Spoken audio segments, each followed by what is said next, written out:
A great big transatlantic welcome to you to this edition of Boots, Bovril and Bovver. And I say that because our co-host, Gordon Messino, is out. You're at Atlanta at the minute, are you? Not yet. No, Oh, still in Ventnor, New Jersey. oh, okay. Going to head But to you'll Atlanta be on your way tomorrow. soon. Gordon, I put it to him, is possibly a world record holder in that he has been to so many World Cups and World Cup matches, and he's been there. You know, he got the smell of it, unlike the rest of us who watch it in our anodyne living rooms. So he's an expert.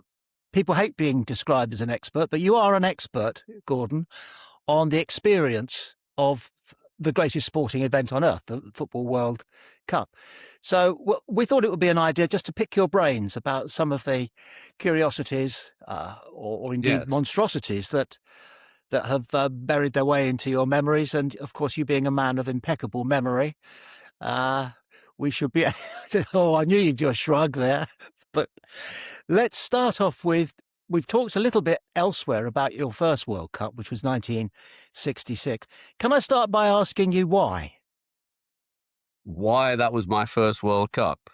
Why you go to all these World Cups? Oh, I know the see. answer, Okay. but I think you should explain. Yes, that is an interesting question because it really only started. I mean, I went in 66.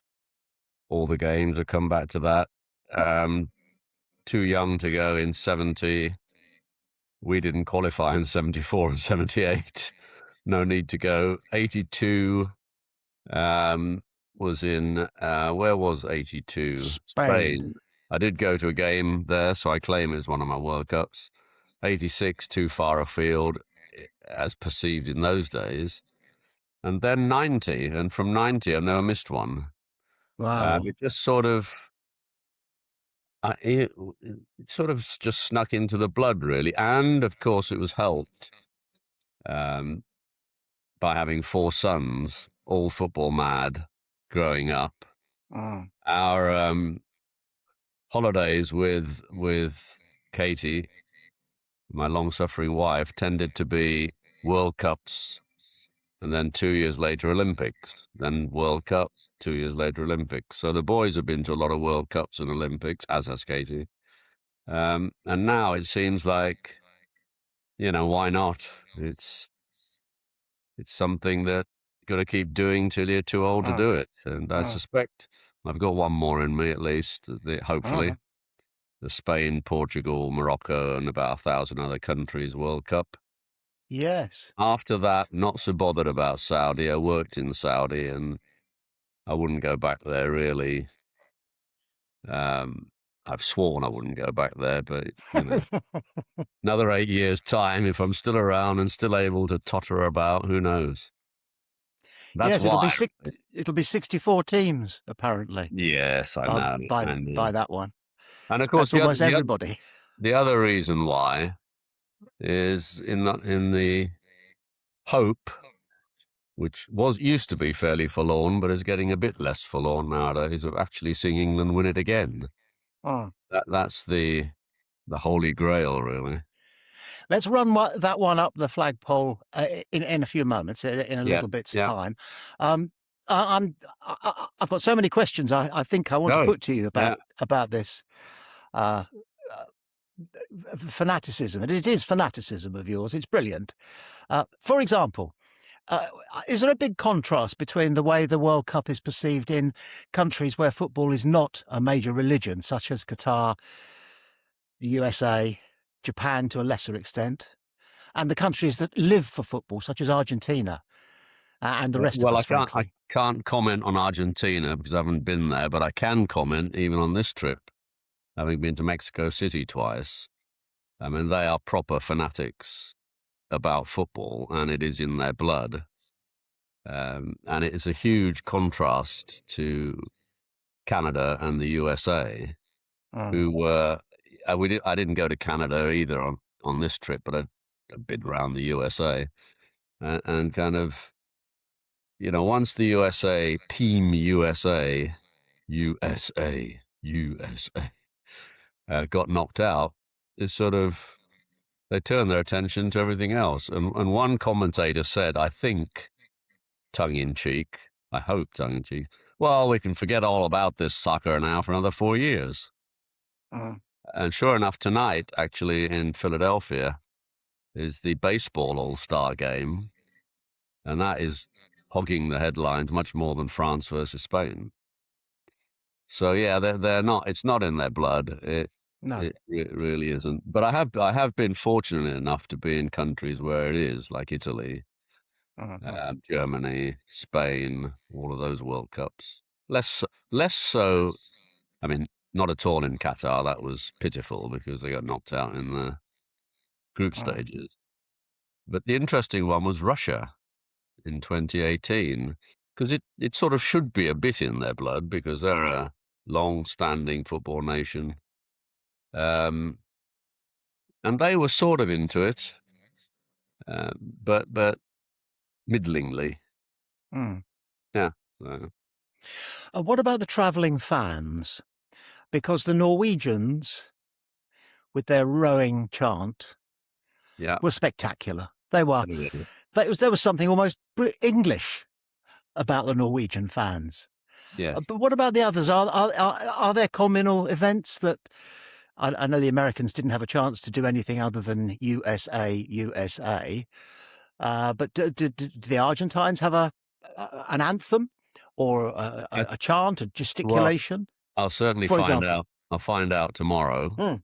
They do, but what I would say about the games here and even Norway. So just start with Norway. There were, I would guess, in the stadium on, when was it? Saturday.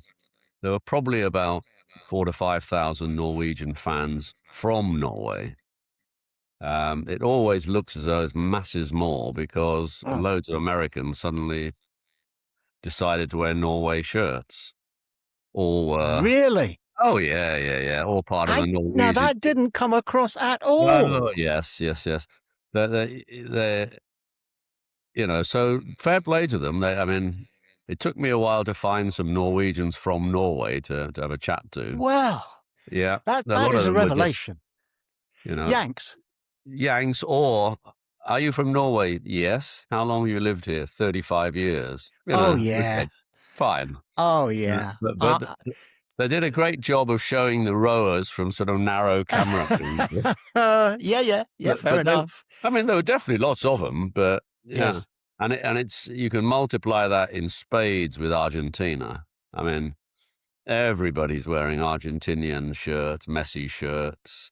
So the ground tomorrow will be 75% Argentina, in theory, but we'll Mhm. have more supporters from England than Argentina will from Argentina. I'm pretty sure. From what I remember of traveling around the United States, where everybody claims to be Irish, Yes. or apart from those who claim to be Scots, I'm guessing that no Yanks go dressed as Englishmen.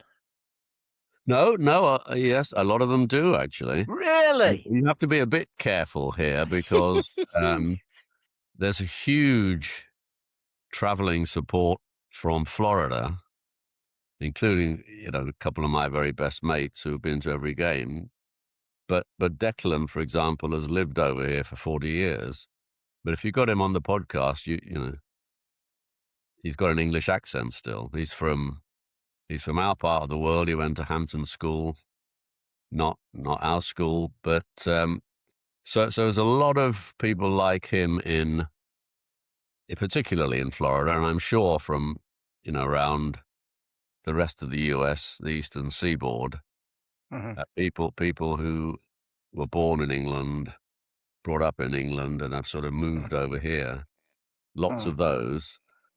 Whether real Americans would wear um, England shirts, well, there's some bandwagon jumpers, I think.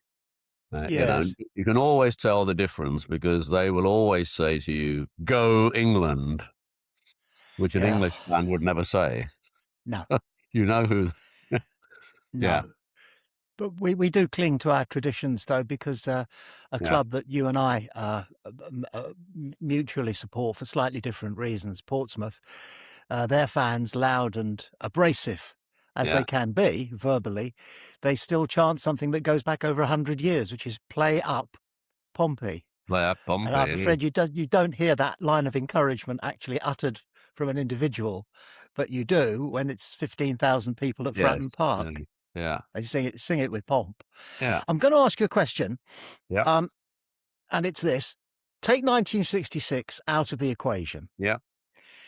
and you have now experienced every World Cup, but you've been to all of the last nine. You've how many is Yes. it in all you've seen? 13 in all. 13.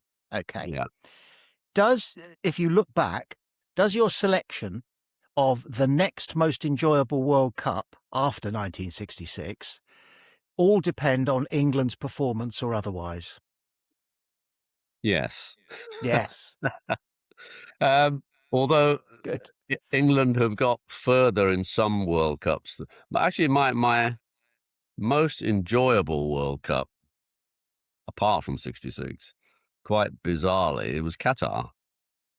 Um, for a couple of reasons. One, Katie and I lived there for a year. I was working there in the um, early to mid '80s when we only had James, just one son.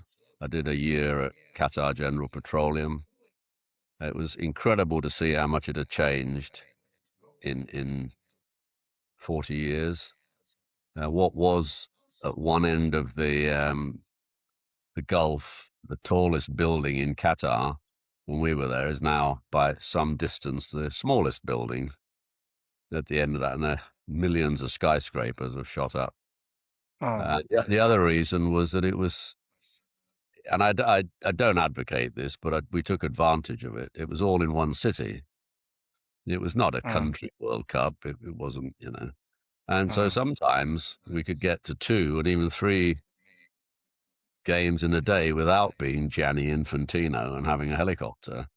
I mean, I only ever went to 2 a couple of times, but Joe and Anthony took in 3, a few 2 or 3 times in a day because they were all so close together, and they could shoot around, mm, and it was incredibly safe for obvious reasons. I mean, they don't mess about with theft or drunkenness or anything like that. So you felt incredibly safe. It was pretty pretty well organized. Buses and tube everywhere to the stadiums. The odd bus driver got lost and didn't know where he was going, and the fans had to help him out with Google, etc. But it was really really well organized, and so we had a great time. Um, mm. yeah, and England got to the quarterfinals. I mean, they did okay. Uh, may well have taken France, taken them out, but Harry missed that penalty, and that was that. Mm. Yeah, Have any of them been a bit of a lash up? A bit.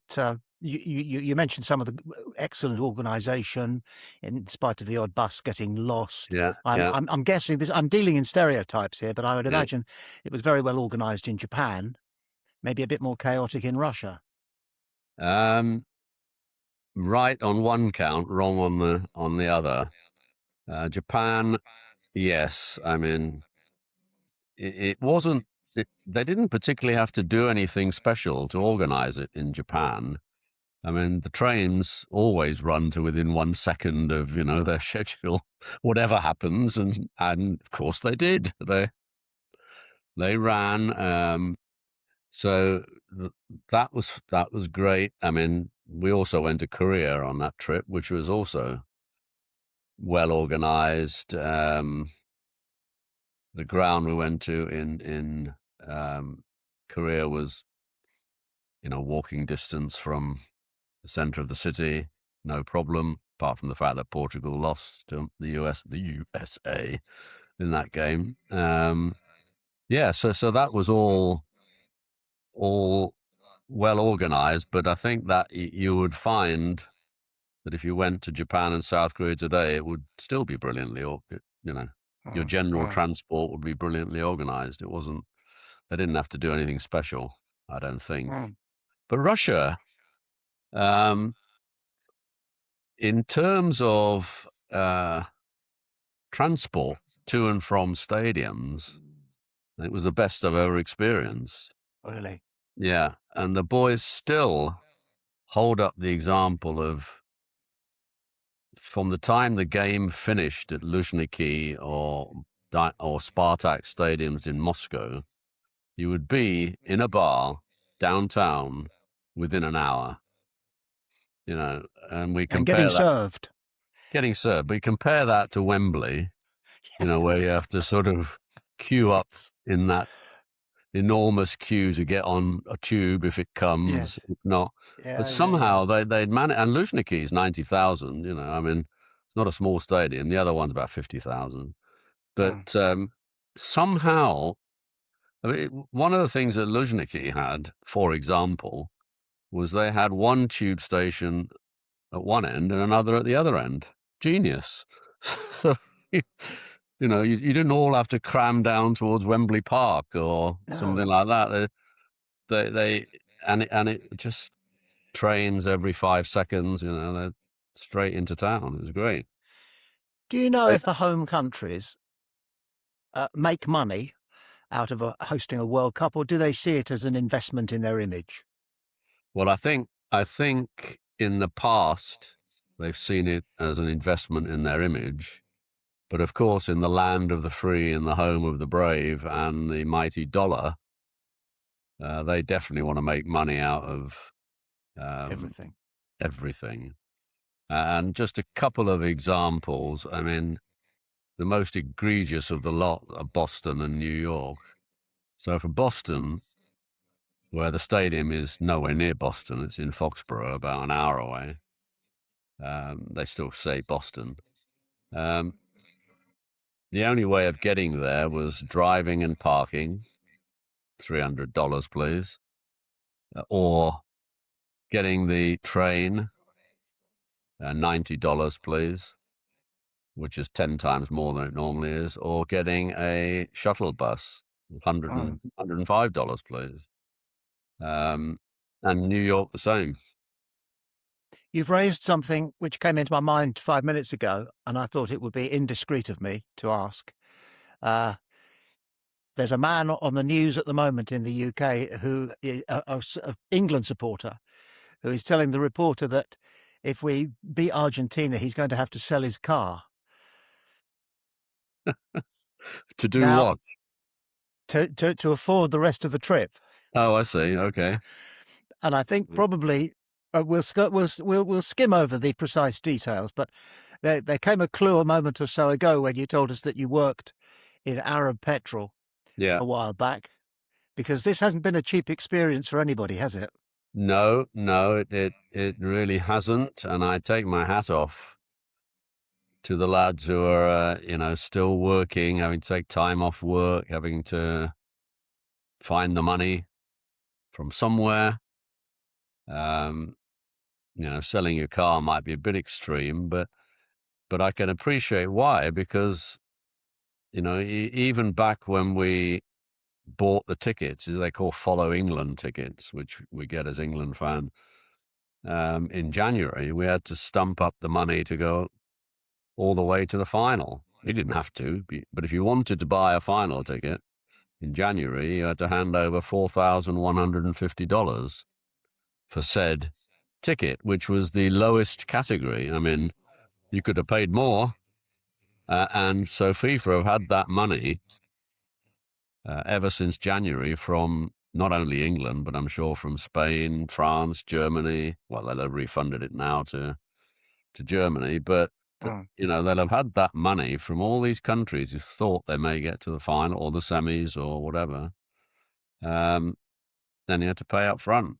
So And have there been moments, there must have been many, of just sort of common or garden humanity? Put the sport to one side. I remember the feeling that I had when, was it Roger Miller scored that goal, age yes, 42? Yeah. When Gareth Southgate came onto the pitch after England had won a penalty shootout, I think it was a World Cup, it might have been a European nations, but let's assume it was a World Cup, to console one of the opposition players who'd missed a penalty, because of course he knows what that feels like. Oh, yes. Those moments of, and I'm sure off the pitch there are a great many handshakes and hugs between supporters of opposing nations, which gladdens the heart, doesn't it? Yes, I mean, it was a very, the only sort of time where it wasn't like that was in Mexico City during the game against Mexico. We were positioned, all the main England fans positioned on the lowest level, and lo and behold, the two tiers above were full of Mexican fans. And they were claiming the tradition was, whenever Mexico scored or anything happened, they just chucked beer on the fans below. So we were, by the time the game finished, we were soaked through with what I hope was beer. And my son Joe's less convinced that it was all beer. But yeah, so that. But after the game, all the Mexican fans that we met outside, and well done, well played. There's only one or two idiots, and there are one or two idiots on every side who were sort of being a bit miffed about it all. But generally, the Mexicans were fine and wished us luck. Carry on, go ahead. What about the profiles of the England supporters? If you can, I mean, I know it means generalising, but if we look at them as a unit, in what ways their profile changed? Because it seems from the distance that I am and others that they've become a bit less like the football hooligans of old who used to go in England shirts and what have you, and a little bit more like the cricket's Barmy Army. That's a pretty good comparison. Yeah, yeah. I'm trying to think back what it was like in 1990. Of course, we didn't get there again in '94. So I did go to that one. But yes, I think 1998 was, I think, the last manifestation of any real trouble in Bother. Marseille. In Yes. the first game, when it, I have to say, it probably wasn't the English really who caused it. It was the French, or particularly the people from Marseille, the tough dock workers, and they were the ones looking out for the English, and of course the English were not slow in responding. So, but I think No. that was the last real trouble in the World Cup, and as you say, it has got, yes, Barmy Army. There's still not as many female fans going as they follow the cricket, for example. I was lucky enough to be at the Ashes. Well, lucky enough. I was at a couple of the Ashes tests, and the Barmy Army are remarkable. I would say at least 30% are female, maybe more. Whereas the England fans, I would say, is probably about 10%. Uh-huh. Um, KG went to the first three group games, but hasn't been to any since because it's too much travel, which I'll come on to in a minute. So it has become more Barmy Army. And it's also becoming, I'm not sure this is a good thing, it's also becoming a little bit more corporate. And I Mhm. think we'll see that, not in the group games, but I think increasingly in the knockout games. There's a lot of people coming out from England who are not short of a bob or two, um, not necessarily being able to buy the England supporters tickets, but buying up hospitality tickets Yeah. and so forth. Fair play to them. That's okay. But it's sort of changed that way because in the old days, I think hospitality was a bit of a mystery. I think they didn't really do it. It's only been in the last couple of World Cups where you've really seen Mhm. the sort of spread of corporate hospitality. Mhm. Yeah. But yeah, I mean, it's a good thing. It's a good thing. Yes. Has the football changed very much? The way the game is played? Yes, I mean, I think it's fair to say it's the players are they're fitter relative to 1966 because of the improvements in nutrition and so forth. Fitter, bigger, stronger. Not saying necessarily better, but they are fitter.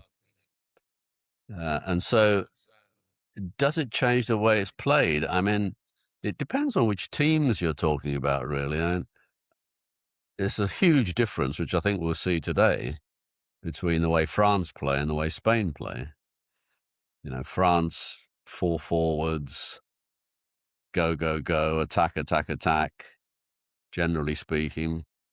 Spain, quite happy to, absorb a bit of pressure, not this stupidity of the low block, which is now the fashionable term, but Isn't it? they'll absorb more pressure than, uh, and they're happy to do it. And then they'll hit you, on the break with Cucurella, Yamal, even Pedro Porro, bless him, has been up there scoring a goal. So it'd be fascinating to watch two completely different styles of play. Um, And so I don't think you can generalize on how. And again, England versus Argentina. Argentina play through the middle, obviously, because they got Messi. England play down the wings, rather less obviously, because they haven't got any supremely talented wingers, but they got four guys who can give it a go, get it across to Bellingham and Kane. So that's going to be interesting as well. I mean, France's defense has never really been tested out. Argentina's, I think they're too old. We'll see tomorrow. But so stars, but generally speaking, yes, the players have got fitter and stronger and so forth. Having sat next to you watching football matches live about Yeah. 100 times over the last couple of 3 years, I've never been able to work out whether you're a ball watcher or whether you're watching the whole pitch. Um, I try and watch the whole pitch. Oh, yeah, Yeah. I can tell. Sometimes it's, obviously, as the ball gets nearer and nearer the goal, and it looks as though there's going to be a chance, You're on the, yeah, drawn to yeah. that.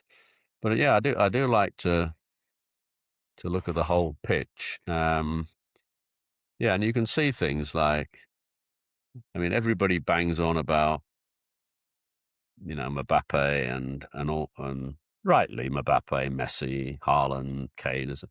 The guy who always catches me, and I'm going to watch him again today, is Rodri for Uh-huh. Spain. He just goes Uh-huh. around his work completely unfussily. Adrian Rabiot as well for France, very similar.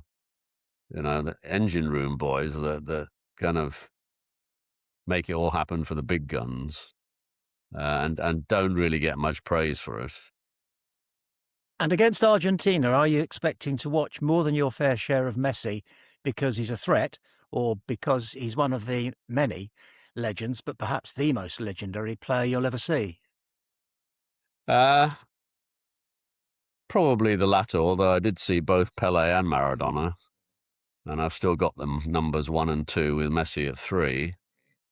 Um, if there's a chance that so Pele is unmatched in winning 3 World Cups, albeit in 1962 he hardly played, but he got his winner's medal. Um, and Cafu is unmatched in 3 successive World Cup finals. Now, Mbappe's got a chance of equaling Cafu, getting to 3 successive finals. And Messi could get to his 3rd final, but they both lost one. So they can't, nobody can catch Pele from that. Oh, Um, but it's an interesting one. If Messi gets there and Argentina win, will he be held in greater stead than Maradona? I think he will globally, but I don't think he will within Argentina, because he's never played in Argentina, and they oh. don't think, he left there when he was a young boy and went to Barcelona, and he's never been Yes, and back. of course, Maradona's behaviour on the pitch sometimes and post, Yeah, after he retired, the life he led only adds to his image in Argentina because oh they're yeah, like a rascal. yeah, They're yeah, like a yeah, rascal. yeah. Oh, I did hear something interesting. I think it was Gary Lineker who said it, that the second goal in that game against England, the brilliant goal when he when he beat your mate Peter Reid, who couldn't keep up with. Okay. uh, apparently, apparently, according to Lineker, had VAR been around at the time, they'd have chalked that one off because there was a Yes, foul committed by somebody, yes, about a minute earlier, like yes. that Egyptian goal that was chalked Mhm, off. So, mhm. you know, um, I'm happy to say that's probably well, not happy to say, but it's probably the greatest World Cup goal.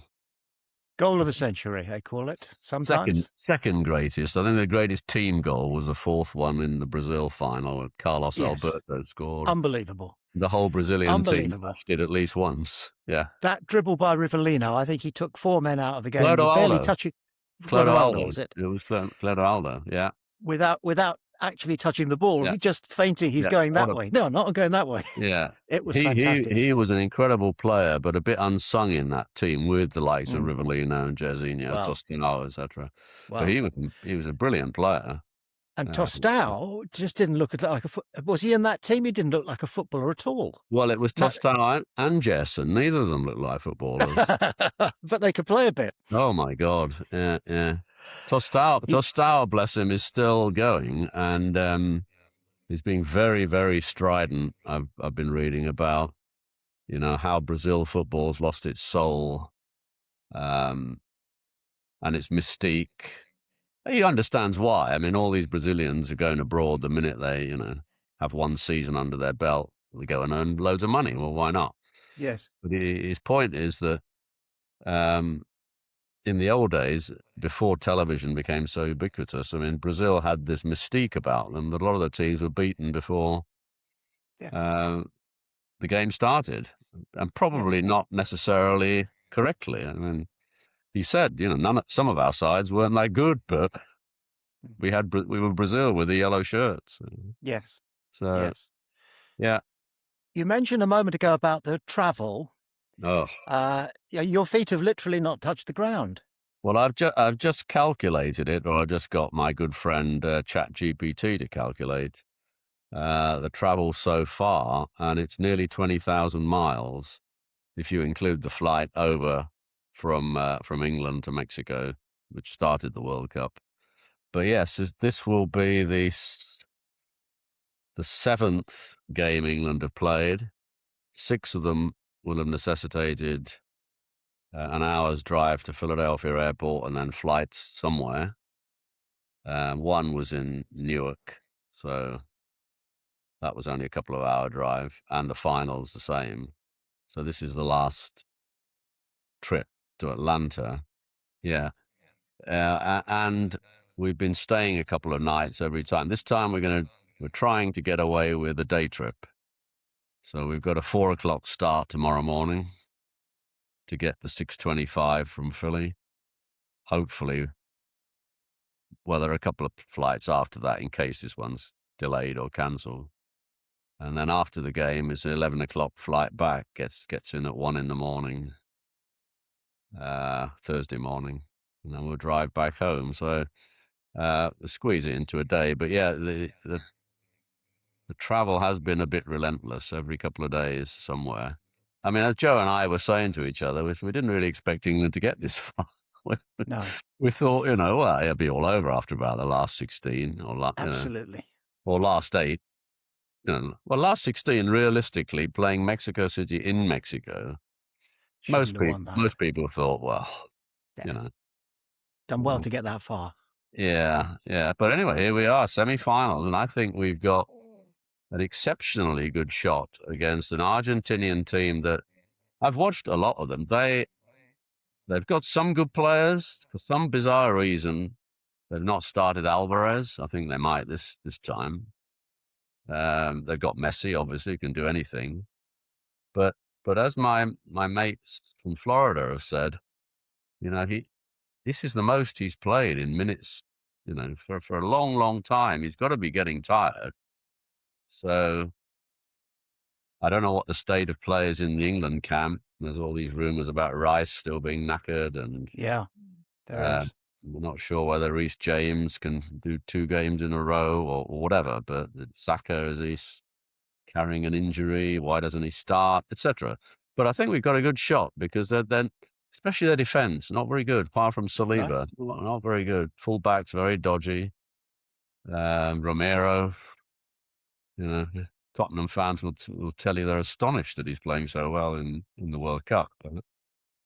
So we've got a real shot if we ignore all the hype about Argentina and just focus on our own strengths and our own belief. I think we'll sneak it 2-1.